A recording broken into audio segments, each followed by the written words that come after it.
Hello friends, అందరూ ఎలా ఉన్నారు? మీరు చూస్తున్నారు Narendra mountain vlogging channel.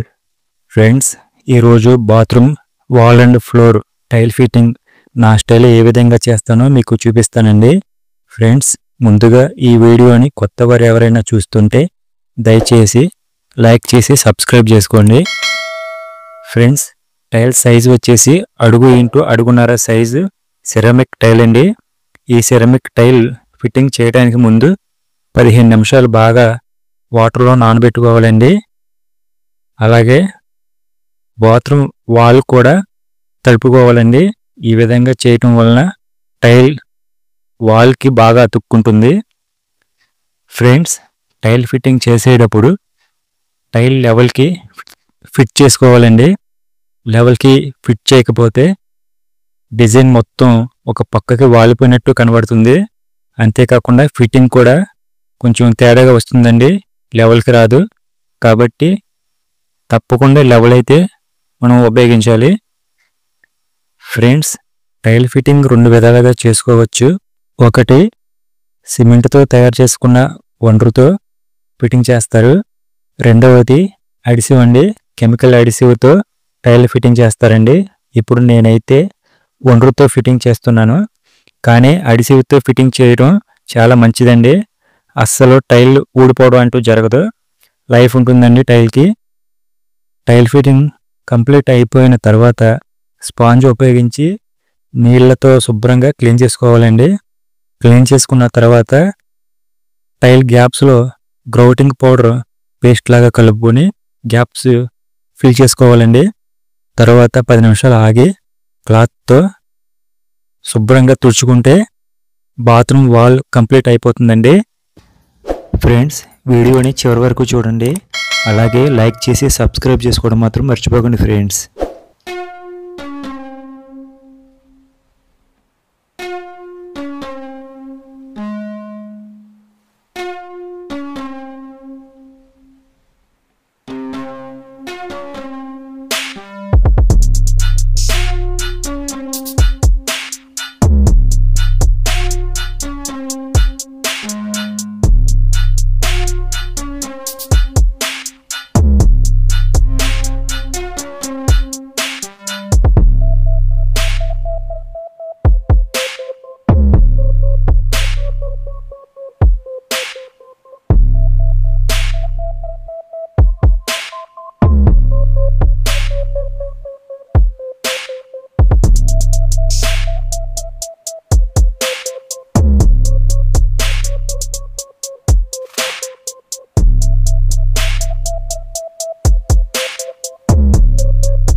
Friends, next bathroom floor tile fitting ఏ విధంగా చేస్తానో మీకు వివరిస్తానండి. ఫ్రెండ్స్, వీడియోని దయచేసి చివరి వరకు చూడండి. అలాగే లైక్ చేసి సబ్స్క్రైబ్ చేసుకోండి friends. Friends, floor tile fitting చేయడానికి సిమెంట్ ఇసుక కలిపి సున్నం తయారు చేసుకోవాలండి. ఫ్లోర్ మొత్తం సున్నం చదువుకొని మనం వాల్ చూపించుకోవాలండి. లెవెల్కి వాటం చూపించుకొని నీళ్ళు మొత్తం బాత్రూమ్ పైప్ హోల్డ్కి వెళ్ళే విధంగా లెవెల్ అయితే వేసుకుని బద్దగొట్టుకోవాలండి. తర్వాత చిక్కన ఒండ్రు ఉపయోగించి టైల్ ఫిట్టింగ్ చేసుకోవాలండి. ఫ్రెండ్స్, టైల్ ఫిట్టింగ్ కంప్లీట్ అయిపోయిన తర్వాత స్పాంజీ ఉపయోగించి నీళ్ళతో ఫ్లోర్ మొత్తం క్లీన్ చేసుకోవాలండి. తర్వాత టైల్ గ్యాప్స్లో గ్రౌటింగ్ పౌడర్ పేస్ట్ లాగా కలుపుకొని గ్యాప్స్ ఫిల్ చేసుకోవాలండి. తర్వాత 10 నిమిషాలు ఆగి క్లాత్తో శుభ్రంగా తుడుచుకుంటే ఫ్లోర్ కూడా కంప్లీట్ అయిపోయినట్లే ఫ్రెండ్స్. అంతే ఫ్రెండ్స్, బాత్రూమ్ అయితే కంప్లీట్ అయిపోయింది. వీడియోని చివరి వరకు చూసినందుకు చాలా థ్యాంక్స్ ఫ్రెండ్స్. అలాగే లైక్ చేసి సబ్స్క్రైబ్ చేసుకోవడం మాత్రం మర్చిపోకండి. ఉంటా మరి, బాయ్ ఫ్రెండ్స్.